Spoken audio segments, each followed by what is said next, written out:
Good evening, everyone. Calling to order this evening's Borough Council work meeting. Today is Wednesday, March 4th, and let's start with a roll call. Councilmember Shumlewski. Present. Councilmember Cerna. Here. Councilmember Bria. Here. Councilmember Elam. Here. Councilmember Fry. Here. Vice President Kingsley. Here. President Sokolowski. Here. And Mayor Aronson. Here. Thank you. Thank you. All right, we have a full agenda today. To start with, I want to just make the announcement the Borough Council had held an executive session prior to our meeting today on legal and property matters. Brittany, was there any public comment that we received from the February 18th meeting or leading up to today's meeting? Okay, thank you. All right, so we have a few presentations this evening. Let's start with the Department of Rec Services. Lauren Irizarry, who is our Director of Recreation Services. Would you mind coming on up to the podium? And you don't know Charlie, he is our recreation supervisor. He's responsible for coordinating our summer camp along with our summer camp director. He, got it started before we brought on another director, and he's done a great job with that and passing the torch to her. Since he has started in 2022, he's also chaired our men's basketball league, co-chairs the Donna Frio tournament. He also received his playground safety inspection certification, which is not an easy feat. So he now does playgrounds inspections and then sends it to Public Works so they're able to fix our playgrounds. He just did one yesterday coming out of the snowstorm to prepare for our crowded parks for the spring. Next we have Rachel Mulderig. Rachel's our administrative specialist. She handles the day-to-day operations, some of the things that get overlooked. She's an integral part of our department. She is by my side daily. We meet. She keeps me organized and sane. She helps coordinate rentals along with event planning. She's also taken over the layout of our activity guide and has done a wonderful job with that. That'll be, if not in mailboxes, people will be receiving them this week. Next is Velez Jackson. Velez has spearheaded our Kids Care After School program and has done a wonderful job. The kids are there every single day after school, and as you can imagine, the energy that they have after sitting in school all day long. So she's done a wonderful job with our Kids Care department. She's also our nighttime manager. She handles program management, has taken over helping me with program agreements, sending them to all of our instructors, and along with, like I said, our nighttime management, which sees a lot of programs running at that time. And then last to join our department is Tyrell Taylor. He is our recreation coordinator. Tyrell started in September and has already contributed in so many ways, especially with facility management.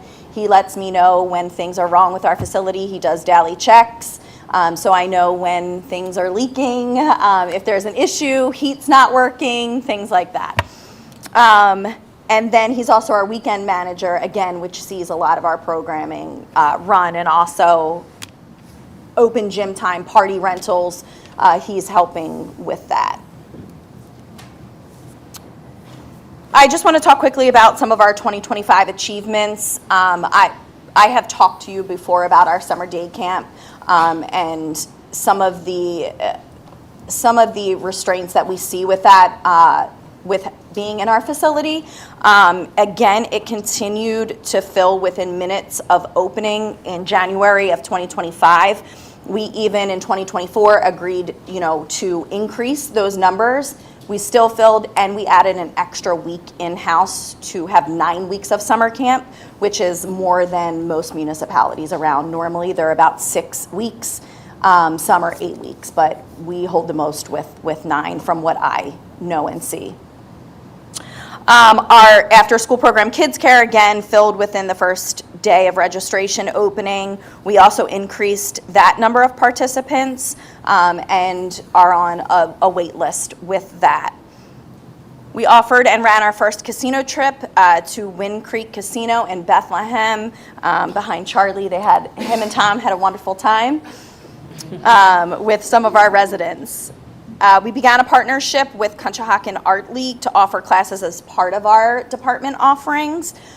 We ran spring programming and fall while adding a fall too with the demand. So we're also trying to get those classes started for the spring now. So we're continuing that partnership, and I think that the Conshohocken Art League is happy with that. We began a partnership in fall of 2024 with Skyhawk Sports Academy. In spring 2025, we ran multi-sport programs, golf, ended up offering T-ball, which was a huge hit. I know Thomas participated in our T-ball. So we are trying to run programs that aren't interfering or conflicting with Conshohocken baseball and softball, as their numbers are growing as well. We're trying to get to the kids before they go on to their T-ball program, which starts at 4, I think. So we run under that. And then Skyhawks also offer specialty camps and schools out day programs. So before I go into the numbers, I'm actually going to skip just to go to 2026 highlights. We have increased our senior and teen programming. This is something that I think our department was lacking in, besides our successful bingo program. So we're offering more. We have an arts and crafts program. We're starting a movie day, which is Tuesday. I just put that on Facebook if anybody cares to share that. So we've had some interest in the movie program, so we'll see how that goes. And then offering a new teen program, actually, that Tyrell came up with, which is a sports sampler. Actually, a coordination of multi-sports. So we'll see how that goes, and that'll run hopefully in April. We've seen an increased demand in pickleball. We added an extra day to run 3 days for adults during the day, 9 to 12. So we run Tuesdays, Wednesdays, and Fridays, and we average about 25 to 30 pickleballers with only 2 courts running, which means that 8 people can play at a time. So they stand in line and take a number, basically. We're excited about our capital project improvements, which include A field lights, B field lights, and new pavilions at Sutcliffe. And then we are also going to introduce a new recreation software program that we think can better handle our facility and program registration. So I'm going to go back to continue, since 2019, I didn't think it was fair to show you 2020 numbers as we went into COVID. So we're starting back from 2019. Our department has experienced significant and measurable growth in terms of usage and finance. The charts shown here are a snapshot of that growth. The first is facility usage. These numbers are based on the days that the facility is used. We operate daily 7 a.m. to 9 p.m., weekends 8 p.m. to 4 p.m. We have rentals starting at 7 a.m. in the morning and programs beginning shortly after that throughout the day and until we close at 9 p.m. So there are, down times, but our peak times are full. That leaves little open gym time for youth. They come after school. Today we had about, again, 25 to 30 kids in the gym playing basketball. And then we basically have to tell them, okay, at 5:30, 5:45, there's no more open gym time. We have our basketball programs or volleyball or Special Olympics, whatever may be happening at night. And then programs in the multipurpose room as well. They are our most used rooms. The field usage chart shows the same in terms of the numbers. Please keep in mind that this is a snapshot. I know you might see, if you're looking at the field usage, the A field numbers. So in going back, there are reports, and I can only pull certain reports. So when we went back and looked at the calendar, for instance, January and February, there was a reservation in there that says field closed. So that went into these numbers. We don't do that any longer. I know when we can, use the field and when we can't. So I think that number is a little bit skewed, but everything else seems to be more accurate. The A field is used more than ever, almost 7 days a week. The B field is used 7 days a week and pretty much from 3 p.m. to 10 p.m. at night. Sutcliffe, same thing, 7 days a week.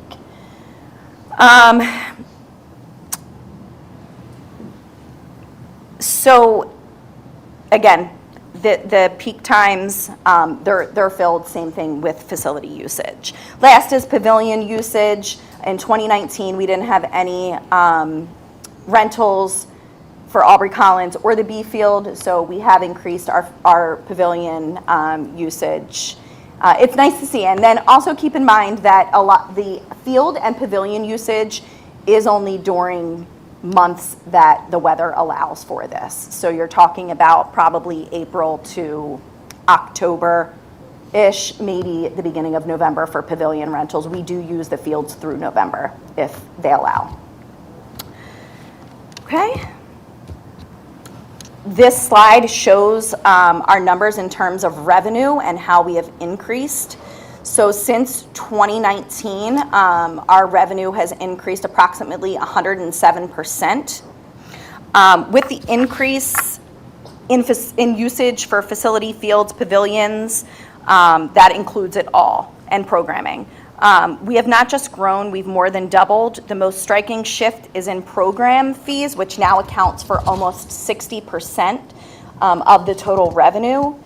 This tells a clear story. Our community is actively choosing programs, filling many of them. Our events are filled.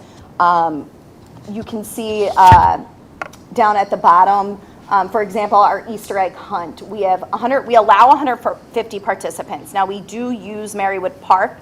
However, if it rains, we go inside. So this is just what we can hold. We open it 2 weeks to residents and then open it up for non-residents after that. But we are full. In 2019, we were full with 31 on the wait list. But in 2026, we have 65 on the wait list. And it filled within those 2 weeks, 2.5 weeks. There was only a few spots for non-residents available. Our most successful programs seem to be baby and toddler and school age programs. I'll explain that in a minute and why, but those programs include our purposeful play, paint and play, basketball clinics. We ran back-to-back basketball clinics, winter 1, winter 2. Both of them are filled, running in our multi-purpose room. So there's a need for them. There's school days out programs that are filled, along with, again, our camps. I do believe that if we had more space, we would be able to offer more adult programming during those peak times. I think that we do lack there just because we don't have the space. So I want to bring up Heyday Athletic. So they are what we call a long-term rental, and they use all of our facilities as well. They use Sutcliffe for co-ed softball. They use the B field for soccer, volleyball. They use the A field for kickball, soccer, and volleyball. And indoors, they have a basketball program and volleyball program. So they're always asking me for more space. We don't have it. They want to run programs in the multi-purpose room for adults. I save that for the kids since there really are programs, and we wouldn't be able to run any sports programming in the multi-purpose room right now. The growth is not accidental. It reflects expanding programs and offerings and planning. It also highlights a pressing reality. We are reaching our limits in terms of our current facility. At our fields as well, I don't think that there's anything we can do about field usage, but prime hours are full, real program spaces are scheduled, and opportunities to add new programs are limited. Just a few pictures of our programming, our Zumba class. So the future of recreation in Conshohocken for us and the coming immediate years, we want to sustain the growth that we have seen. Again, there's a strong increase in revenue. We have increased youth participation. We do want to hit that adult participation as well. And then we want to maximize community access. What I mean by that is reduce our program and event wait lists if possible. Increase rental availability has declined in the past years just because we do run programming. So there's not much time for rentals. And we have a long list, Rachel can tell you, that we continue to add to just in case that were to change.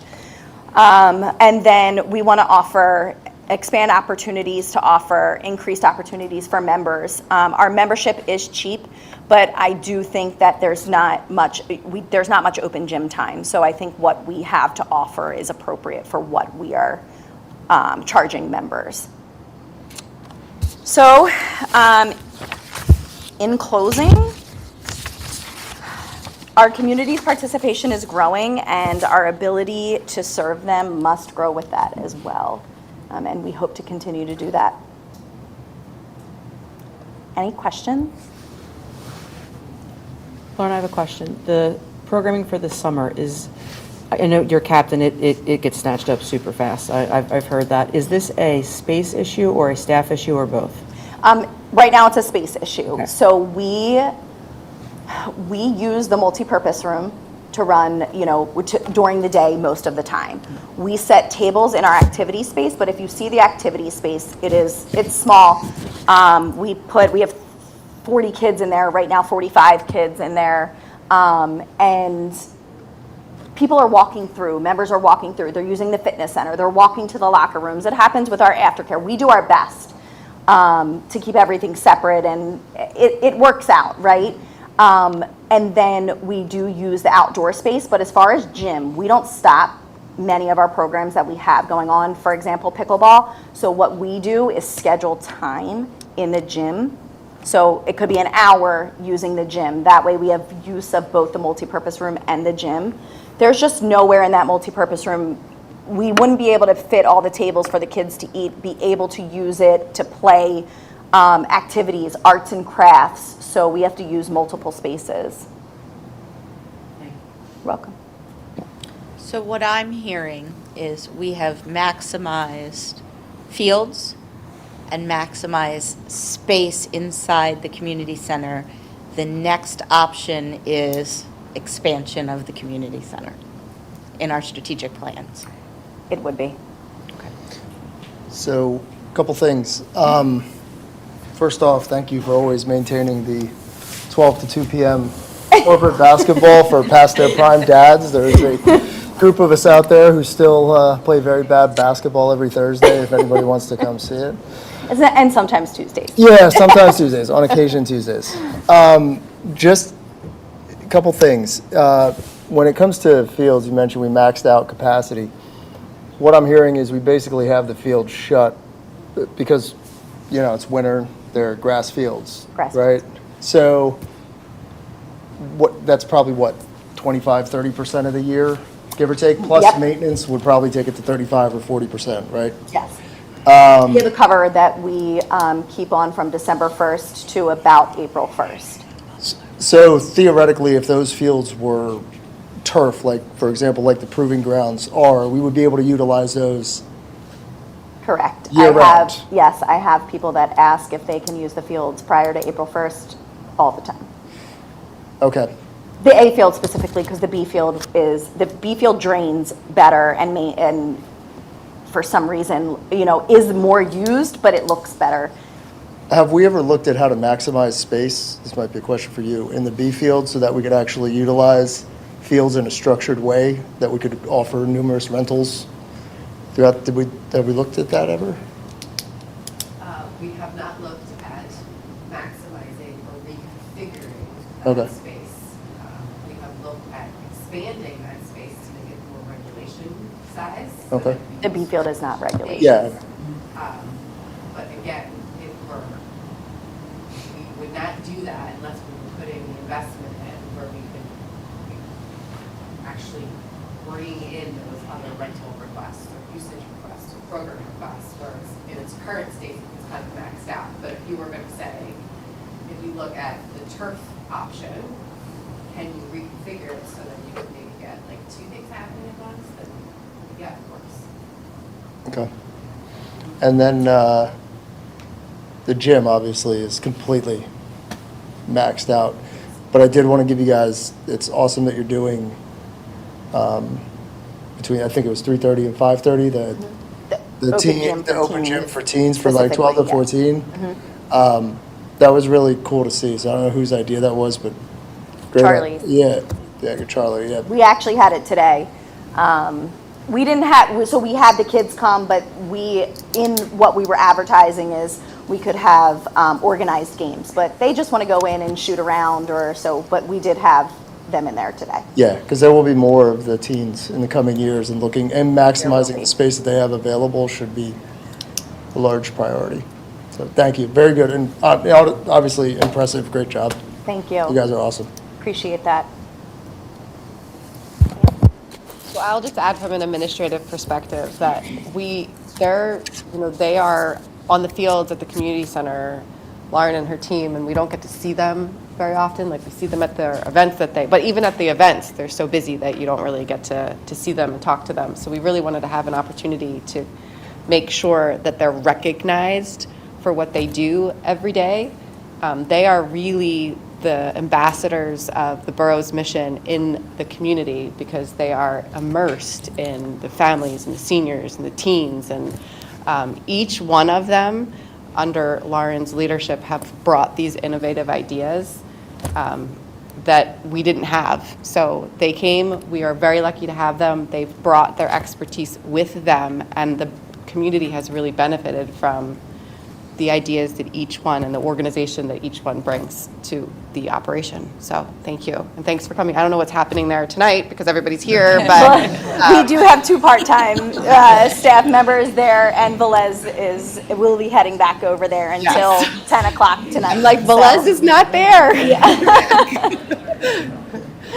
So I will add, I was in the gym last Thursday evening, and the way this team turns over the facility from one program to the next was unbelievable.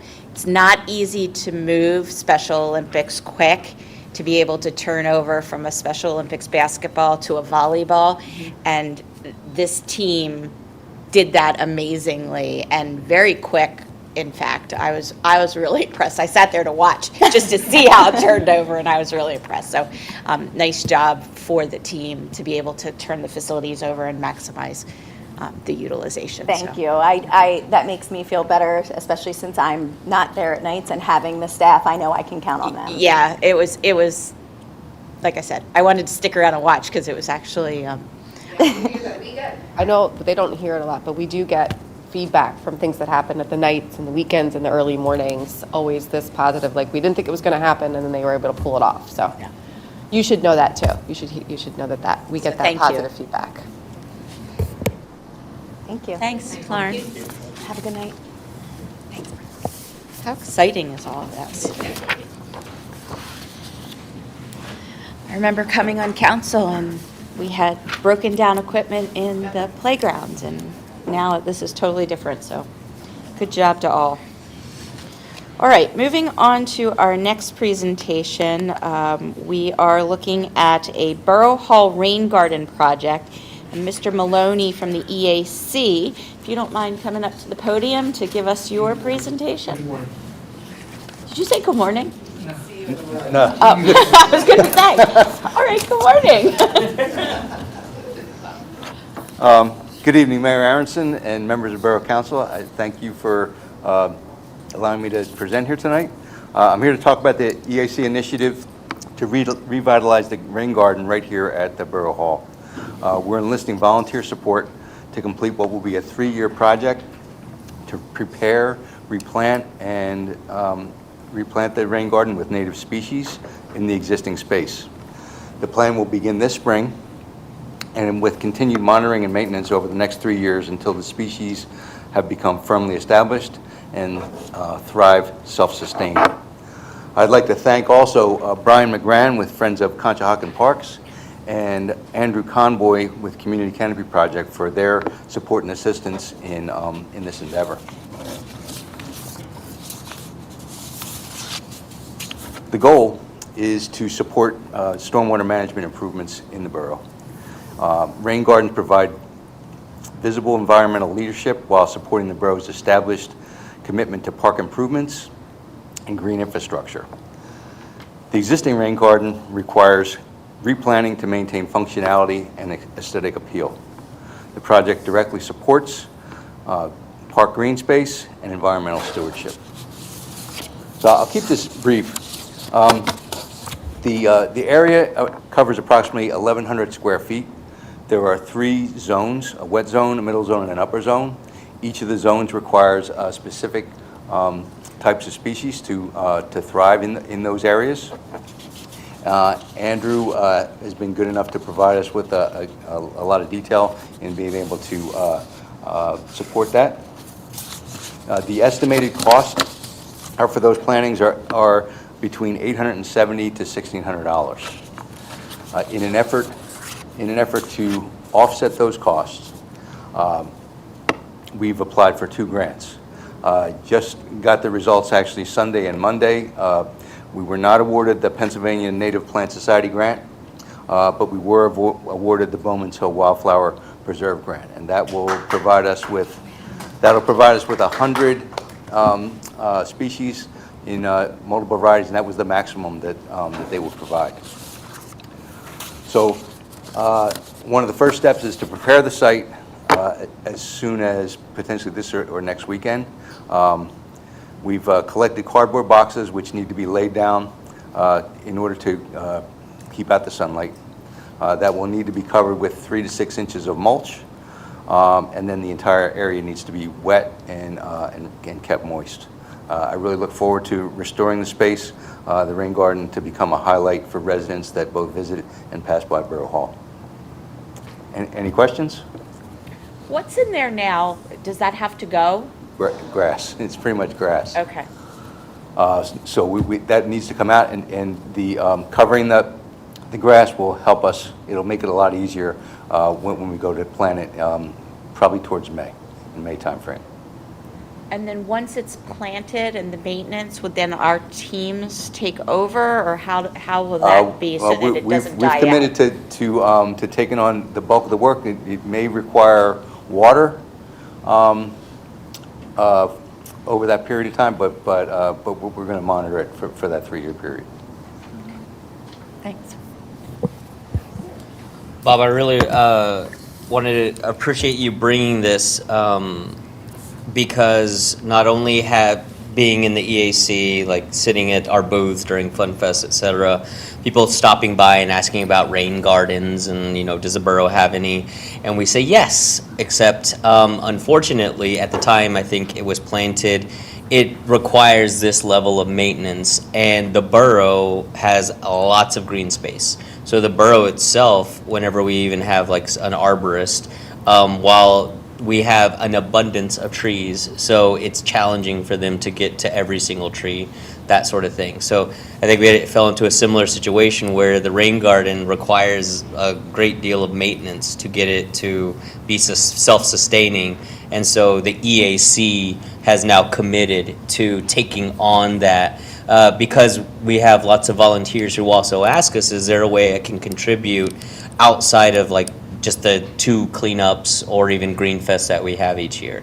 So this is not just a project to reestablish the rain garden, but also to give members of the EAC and Green Conchi a way that they can participate throughout the entire year, as opposed to just at these very finite points.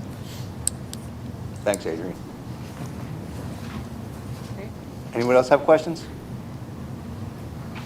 Thank you, Bob. Thank you very much. Thank you. All right. Next item on the agenda this evening, we do not have any land use matters, public hearings, or ordinances, correct? And we have no council business that we need to conduct, so I will go right into our manager matters. And the first item in manager matters is to consider authorizing advertisement of the 2023 CDBG Curb Ramp Installation Phase 2 project. Any questions related to the CDBG Curb Ramp Installation Phase 2 project?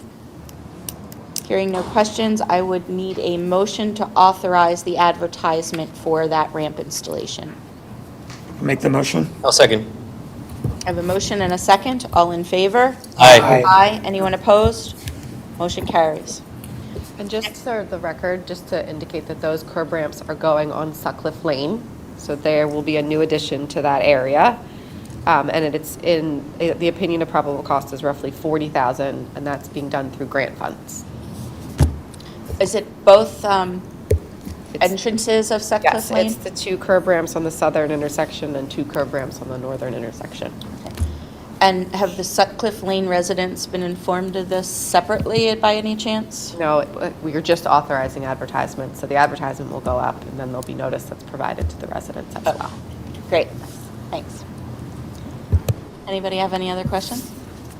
Okay, thank you. All right, next item on the agenda under Manager Matters is to consider awarding a bid for the 2nd Avenue Veterans Memorial Plaza project. Any questions related to that project or any feedback that we need to share or talk about? Just want to clarify that that's coming out of our capital budget, That is correct. and that's something we are already approved in our budget cycle. That is correct. It is an approved 2026 capital item. The contract is considered to be awarded at $1,648,736.50, and the lowest bidder has complied with the requirements of the borough's responsible contractor ordinance. Thank you. And that would start as soon as? There will be utility work that is done first, and Karen can correct me if I'm wrong, but I think I got it at this point. And then once that work is complete, between the March and April timeframe, construction will begin. Yes? There we go, I got And it. with all the activities and programs and everything that we've got through the summer, this will not This interfere is with? factored, the construction in that section, along with the 2nd Avenue pedestrian flashing beacon, what you were just awarded a grant for, will be happening around everything that is scheduled to happen in terms of events. Okay. All right, great. And what's I have a question. For the utility work, are they going to then demolish the area, or do you have any ideas? The utility work is relocation of some utility poles along 2nd Avenue so that when you're standing on the pavilion area, you can see one bay and you get a nicer view instead of utilities. So it's really relocation of those underground. Oh, okay. Do we have an estimate on completion of the ARM and the Veterans Plaza? Barring weather We and don't have setbacks? There's no estimate on the pedestrian arm, Okay. because that was just awarded, the grant agreement was just sent to us. That still needs to be designed and bid, and so that project is going to be, while trying to do it as close as possible, it's going to be Sure. behind this project. But do you have an estimate of We told them completion? That they had to be done in September so that the borough would use it for a fun fest. Okay, Excellent. thank you. That's great. Any other questions related to the project? All right, hearing no other questions, I'm looking for a motion to award the bid for the 2nd Avenue Veterans Memorial Plaza to NJS Concrete LLC in the amount of $1,648,736.50 for all the items that are in the base bid. I'll make that motion. I'll second. I have a motion and a second. All in favor? Aye. Aye. Anyone opposed? Motion carries. Next item on the agenda is to consider approving 203 East 12th Avenue Financial Security Escrow Release in number 3, which is the final escrow release in the amount of $29,586.31. Looking for a motion. I'll make that motion. I'll second. I have a motion and a second. All in favor? Aye. Aye. Anyone opposed? Motion carries. Next item on the agenda is to consider approving addendums to the investment policy statements for the Borough Police and Fire Pension Plans and the OPEB Trust. Any questions related to the investment policy statements? Hearing no questions, looking for a motion to approve the addendums.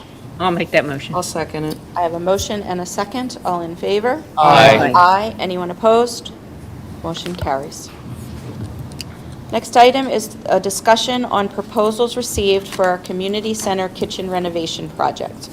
Steph, do you mind going through the bid tabulations? Absolutely. So this is an approved 2026 capital item.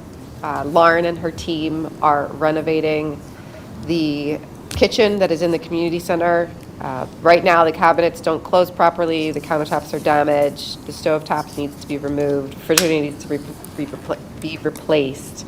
We're really looking, as you just heard from Lauren, rentals and usage are very high. So we are wanting to update this to be a prep warming area for events and rentals. You had $42,000 budgeted in your 2026 budget for this specific project. The RFP was approved, advertised, and went out. You received 4 responses to that RFP. You have Delos Construction Services at $42,700, D2 Contracting LLC at $44,945, Roviv General Contracting LLC at $60,918, and DNR Construction at $78,433. The recommendation is to award the bid to Delos Construction Services LLC at that $42,700 figure. This is not up for a vote this evening. It is the results of the responses to the RFP and the bid tabulation, and it will appear on your agenda at your voting session in March for consideration for approval. And if approved, then contracts would be signed and construction would begin. Any questions related to the RFP? No. Or the bids? Okay. All right, Great. thank you. Next item is department matters, and it doesn't appear that we have anything to discuss related to the departments. Next item is the legal matters. We do have a consideration of approving Resolution 2026-01, which authorizes the purchase/transfer of ownership of the property located at 1105 Fayette Street. And that parcel number is number 05-00-03384-00-4. Just in case you wanted to look it up. Any questions, concerns, or feedback that we want to talk about the parcel prior to a motion to approve? Okay, no questions, so I'm looking for a motion to approve the Resolution 2026-01, which will authorize the purchase transfer of ownership of the property at 1105 Fayette Street and the subsequent agreement of sale. I'll make that motion. I'll second. I have a motion and a second. All in favor? Aye. Aye. Anyone opposed? Motion carries. And just to clarify for procedural purposes, so the resolution, as it was just approved this evening, the purchase and transfer of ownership and the agreement of sale will be executed and sent back to the seller. The purchase price that is currently being considered is $615,000. So you will be looking at a supplemental appropriation to your 2026 budget in your capital fund that will be on your agenda at your voting meeting in March for consideration to actually finalize that transfer of ownership of the property. Thank you. Thank you. All right, next item under the agenda is under council member and mayor matters. And this item is a 2025 Sewer Authority Annual Report Out and a 2026 Outlook. And as you all know, our council members and mayor sit on various boards and commissions as the representatives for council in these boards and commissions. And I do sit on the Conshohocken Sewer Authority. And because of that, I have the honor to give the 2025 update this year. So first thing I wanted to just go over is the public meeting location. So the Sewer Authority has moved all public meetings up to Borough Hall. And we do our meetings the fourth Tuesday of every month, and generally the meetings will start at 6:30 p.m. They are also available via Zoom, and that information is on the website. I wanted to give just the information for the Sewer Authority. Office has moved from down off of Elm Street up into the borough offices here on Fayette Street. And then I wanted to just give you a picture of all the folks that run our sewer authority. So we have Brett Wagner, who is incognito, and Ed Mungan. Brent is our executive director for the sewer authority. Ed Mungan, who is our operations manager. Shannon Stewart, who is our finance director, and Linda Usaletti, I think I said it right, is our office manager. So these are the folks that are running your day-to-day administrative functions for the sewer authority.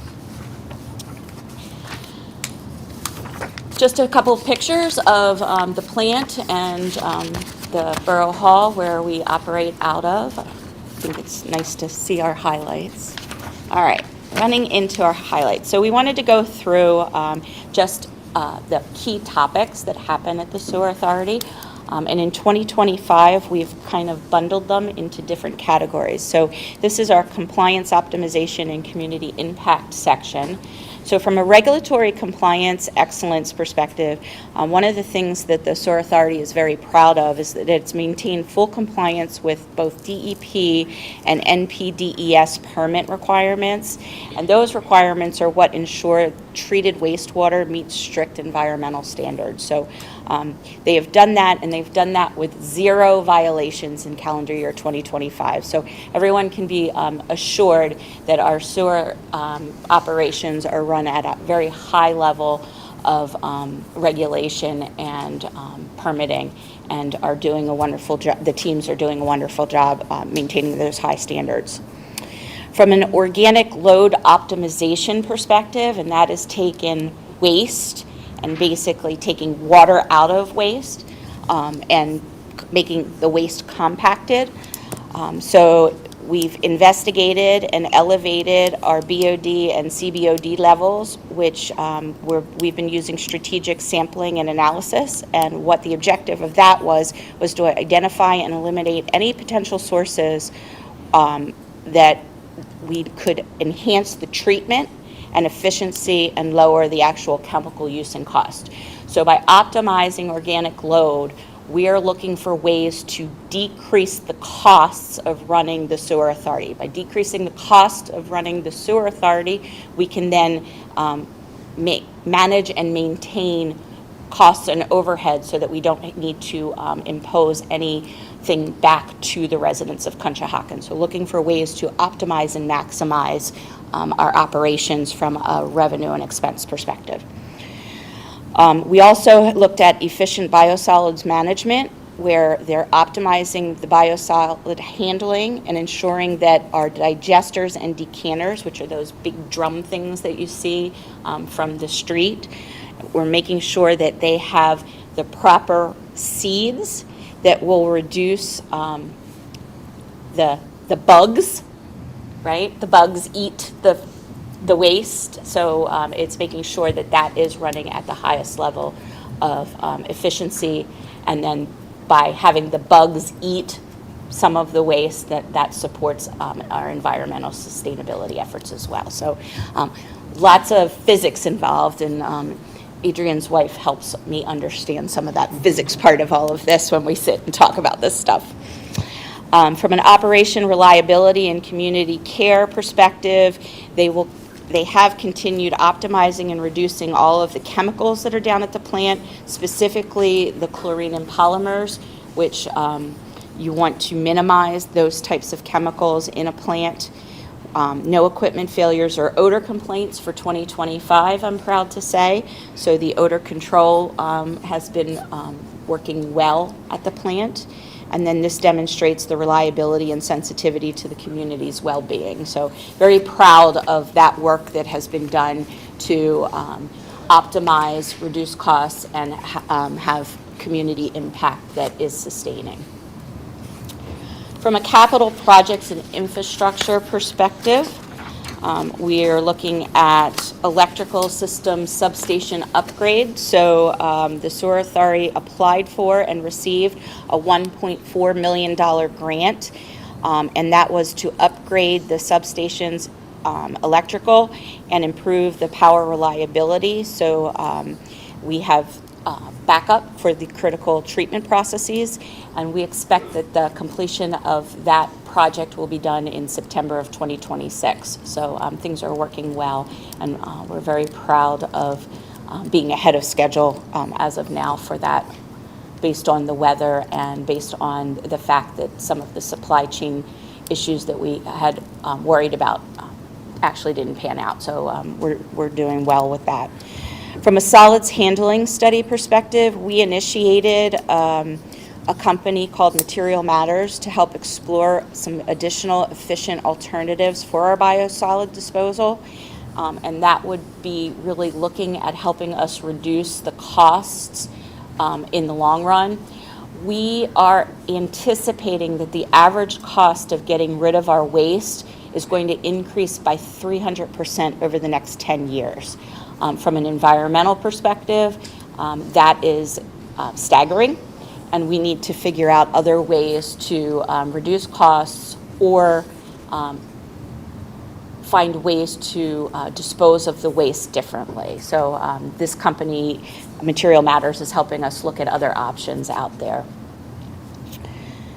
Our stormwater infrastructure repair work is underway. So we just finished up our first year of stormwater management within the sewer authority. So we are actually no longer just a sewer authority. We are a water authority, and what I would put out to council that we talked about at the sewer authority is we would like to look at a whole new rebranding program for the upcoming future, rebranding from a sewer authority to a water authority, and then looking at our charter and updating our charter so that we then are really representing what it is that the council has asked the authority to take on from a responsibility perspective. So there's lots of concern around sewer authorities and the future of sewer authorities. What we're doing is looking at investing in our sewer authority. We are having them do stormwater, and as appropriate, we should rebrand from that perspective. And that is something that the council apparently has the responsibility to do. It wouldn't be something the sewer authority, we as council would then have to charter that and be able to work with the sewer authority for the rebranding.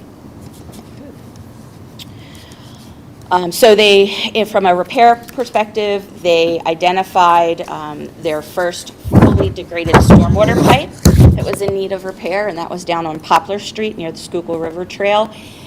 That was fun and challenging because it was a SEPTA. It was a combination of SEPTA, the borough, and the sewer authority that needed to all come together to be able to give permissions and coordinating the efforts to be able to get that repaired. So that was just completed, I think, or is in the process of being completed. We just got the approval. We just finished it too, yeah. That's what I thought. Once we got the approval, which was the long part from SEPTA. Okay. So they were very excited that they were able to actually fully complete a project in year one. And then the system evaluation for efficiency.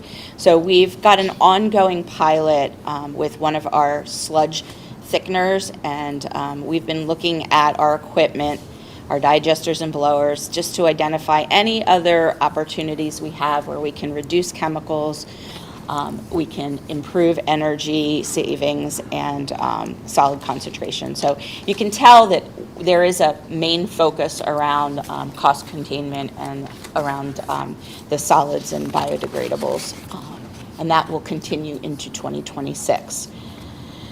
From a financial asset management perspective, we've looked at selling some of the outdated equipment to reduce maintenance costs and not keep old trucks and different things on the to have to keep in the cycle of maintenance. So sold a truck.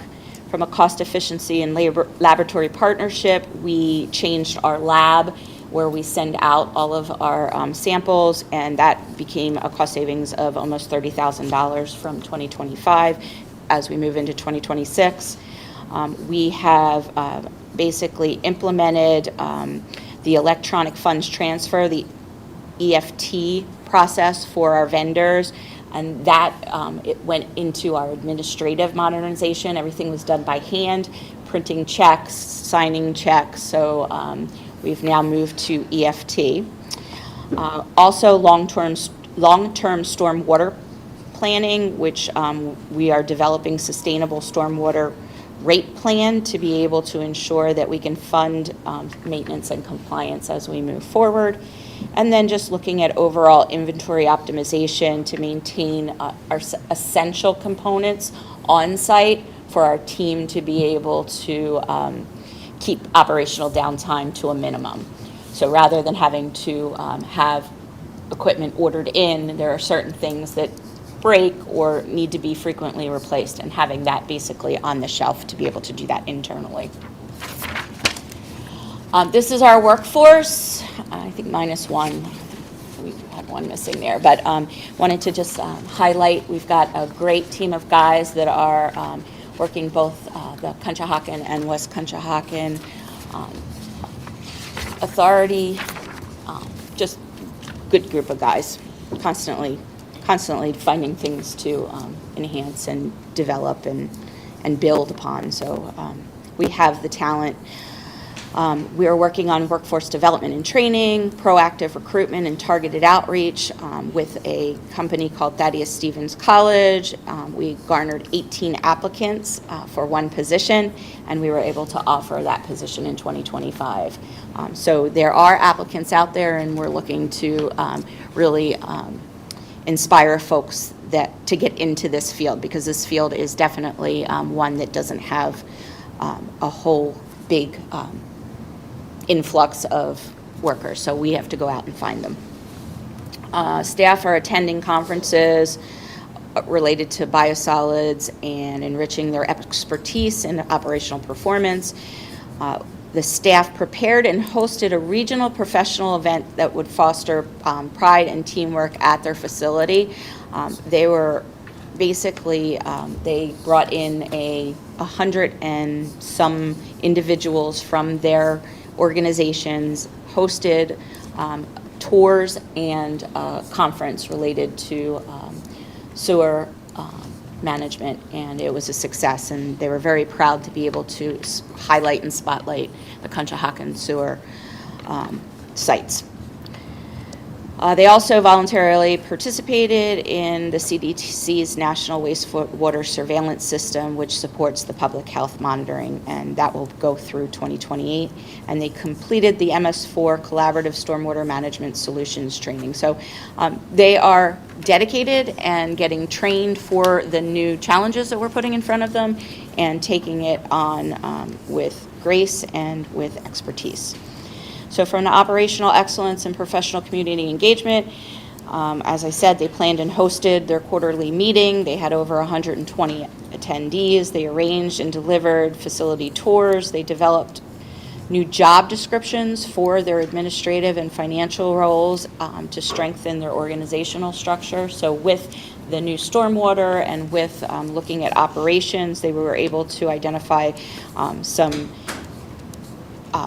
new roles that we needed, and they have implemented that. We have staff participation in multiple community events, so they are an active part of our community. They participate in Fun Fest, in the EAC, Green Fest, and other activities. So we thank them for being active participants in the community activities as well. And then they put out a quarterly newsletter.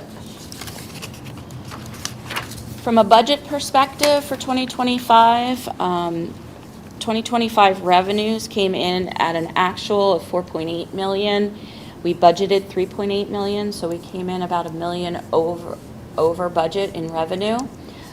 From the expense side, the actual was $5.1 million. We only budgeted $3.4 million.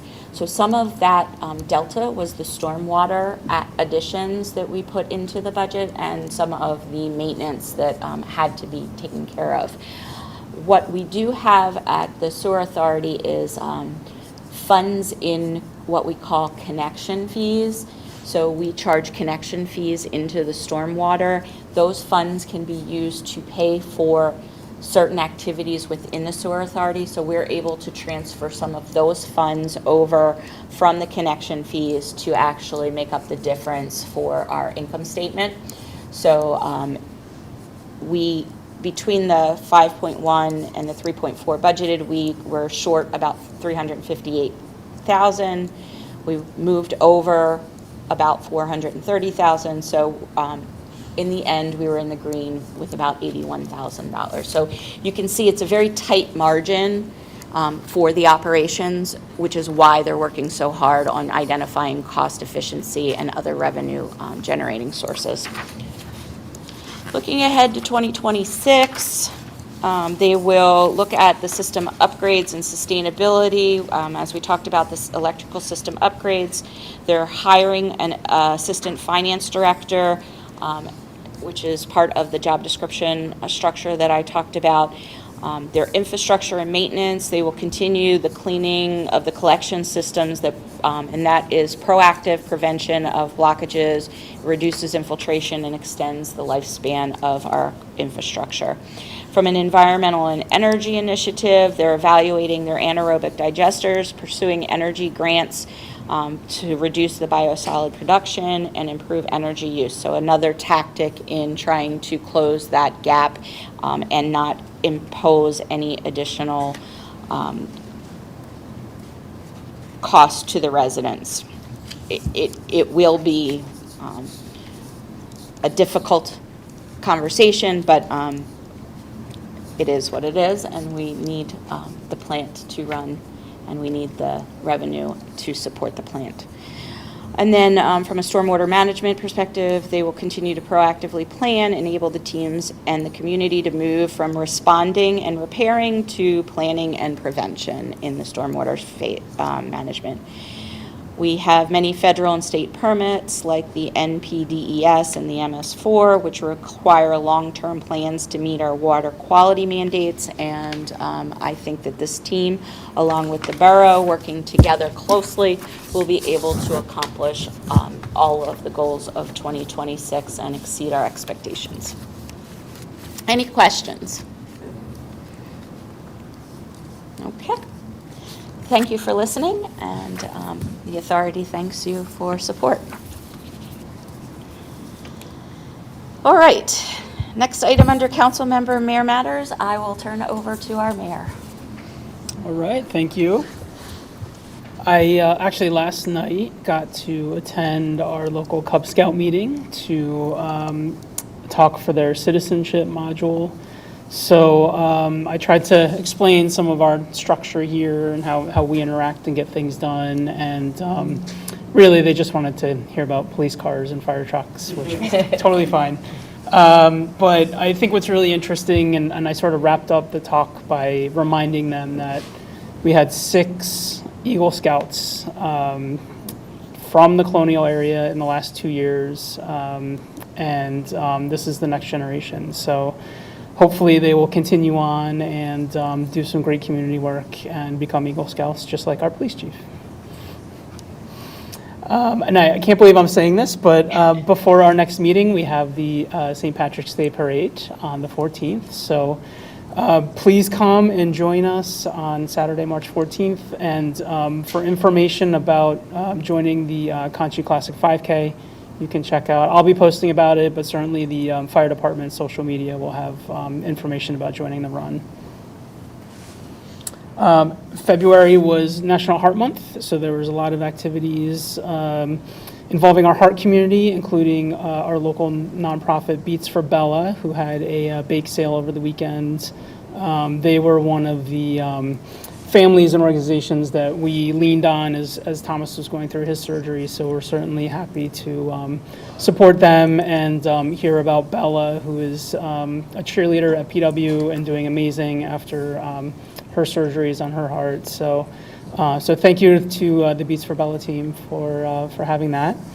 And that sort of leads us into Sunday. We're riding for Thomas and all our local heart families that go through CHOP. So you are welcome to join us. We still have some openings. You can donate. You can buy some Team Thomas shirts. Just follow that QR code or go to my social media. I'll have a bunch of posts about it. We are really looking forward to joining everyone this weekend to ride for the CHOP Cardiac Center. Thank you very much. Thank you. All right, Mr. Fry. I didn't have something, but I do. When I came in, I actually received a letter from one of my constituents. I deliver a letter once a year to everybody locally, just telling them about what we accomplish this year on their behalf, etc. And she shared a thank you note, but also a note about our Public Works Department that I wanted to share and the efforts that they did for trash collection. She said, please thank the dedicated workers who pick up our trash and recycle. I don't know how they did it. Our trash cans were buried in mounds, underline, of snow, yet they did it, exclamation point. Thank you. Very true statement. I have no idea. So many people had their trash, the cans literally buried in the snow, and they were super efficient in how they got them out of there. So it was a great point to bring up. I just wanted to share it and recognize those guys once again. Nothing tonight, thank you. David? Just a quick personal note, I would be unable to attend our next meeting, second March meeting, due to some personal travel plans. So I will see you all in April. Thank you. Adrian? Alan? Okay. Brittany, did anything come in for a public comment over the waves? No. All right. Any public comment this evening from the audience? No public. No? Okay. All right, then I will call this meeting adjourned, hearing no other public comment. Thank you.